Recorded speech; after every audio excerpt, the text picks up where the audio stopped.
If you call coronavirus a Chinese virus, journalists will lose their minds faster than they're losing their jobs. But if you blame Christians for the coronavirus, well, that's just high-quality reporting. On Friday, the New York Times posted, "The road to coronavirus hell was paved by evangelicals.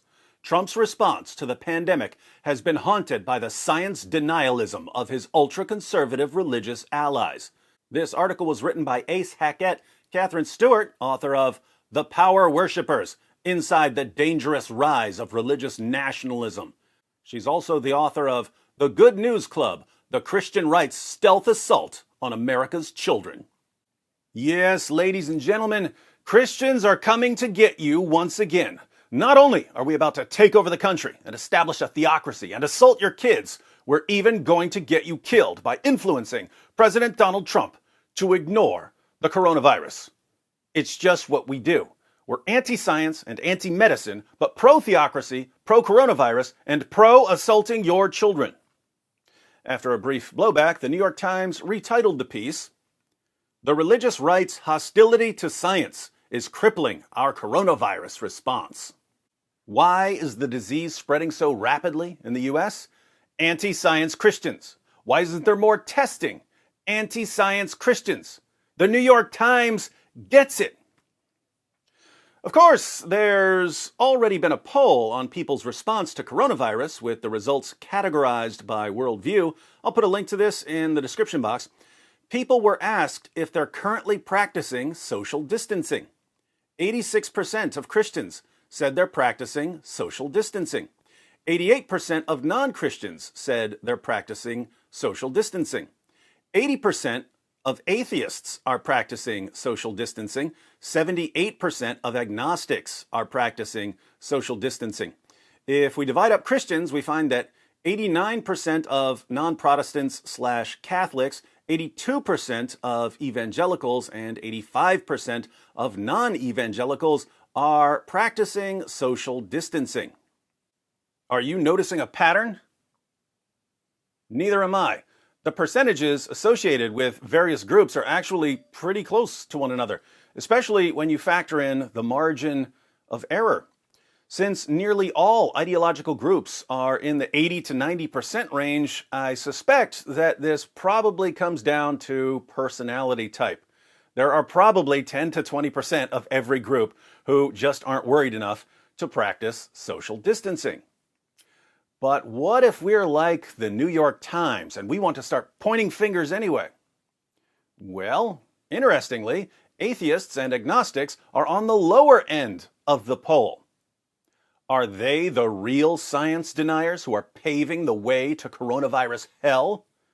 Imagine the New York Times posting an article claiming that atheists and agnostics are paving the way to coronavirus hell. Imagine you start reading the article and you find the journalist claiming that atheists think that life is meaningless, so they don't even care if they get coronavirus. Imagine that the journalist then gives 3 or 4 examples of atheists claiming that life is meaningless, and that she then insists that this trend in atheism is crippling our response to coronavirus. Wouldn't you think that this journalist is a complete moron? Wouldn't you wonder why the New York Times is posting this kind of nonsense? And yet, that's basically what the New York Times is doing. They're just doing it while targeting Christians, which, again, is top-notch journalism. There's a pretty good response article by Timothy Carney in the Washington Examiner. He also summarizes Katherine Stewart's arguments, so I don't need to do it myself. You simply knew this opinion piece was going to come out sooner or later. The argument appeared in any Twitter thread that touched on religion and the coronavirus. Mike Pence put in charge of the coronavirus task force? He's anti-science. Will he try to pray it away? A Christian kindergarten teacher dies of the virus? I guess the prayers didn't work. It showed up in second-rate left-of-center media such as Salon.com. Is the Christian right now in charge of public health, they ask, because Redfield and Birx are both evangelical Christians? Through this lens, a certain portion of the left gets to see our current crisis in the most self-congratulatory way. Blaming anti-science evangelicals for this all satisfies the vanity and ideological appetites of a certain type of liberal.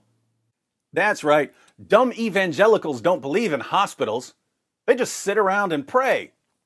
When the son of evangelicals falls out of the stupid tree and hits every branch on the way down and breaks his arm, his evangelical parents don't take him to the doctor. They just pray for his arm to get better. I've personally never met one of these anti-medicine, anti-hospital, anti-doctor, anti-treatment evangelicals, but I know they're out there because Twitter. Simply hating evangelicals isn't good enough. No, it's far better to look down on them as self-deluded, anti-science rubes, because certain liberals really love science, who offer up prayers instead of scientifically proven scientific solutions. And now this trope has bubbled to the very top, to the opinion pages of the New York Times. The road to coronavirus hell was paved by evangelicals, a New York Times article tells us in the headline. The piece is by Katherine Stewart, an author whose recent book fits in a broad category of paranoid literature that is basically the left's version of Sharia law is coming conspiracy theory. Hers is about the 1,000th book in the past 20 years to warn that America is about to become a theocracy. Trump's response to the pandemic has been haunted by the science denialism of his ultra-conservative religious allies, the subheadline reads. Wait for it. But David, aren't you one of those Sharia law is coming conspiracy theorists? Nope. I don't believe that the United States will ever be under Sharia. I do point out when certain elements of Sharia are implemented in the West by well-meaning idiots who don't realize what they're doing. For instance, there are places in Europe where calling Muhammad a pedophile is now a crime, even though Muhammad had sex with a 9-year-old girl.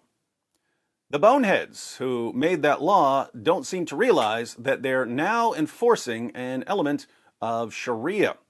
Those are the kinds of things I'm concerned about. As for Islam taking over and imposing Sharia on all of us, never going to happen. So, nice try. Science denialism, ultra-conservative religious. Perfect catchphrases. But the giveaway is the weasel phrase there, haunted by. She's trying to imply causality that she knows she cannot assert. She's trying to imply that evangelical conservatives caused this plague, even though it began in Wuhan, China, where less than 3% of the country is Christian. Globally, the greatest concentrations of the virus are in northern Italy and in Spain, which are not hubs of conservative evangelicalism. In the United States, the hubs are New York City and New Orleans, also not packed to the gills with white conservative evangelicals. So, how does this author pin this plague on the specific set of believers she wants to demonize? By asserting the broad prejudices of her intended audience. Donald Trump rose to power with the determined assistance of a movement that denies science, bashes government, and prioritizes loyalty over professional expertise. In the current crisis, we are all reaping what that movement has sown. The current crisis is the spread of coronavirus.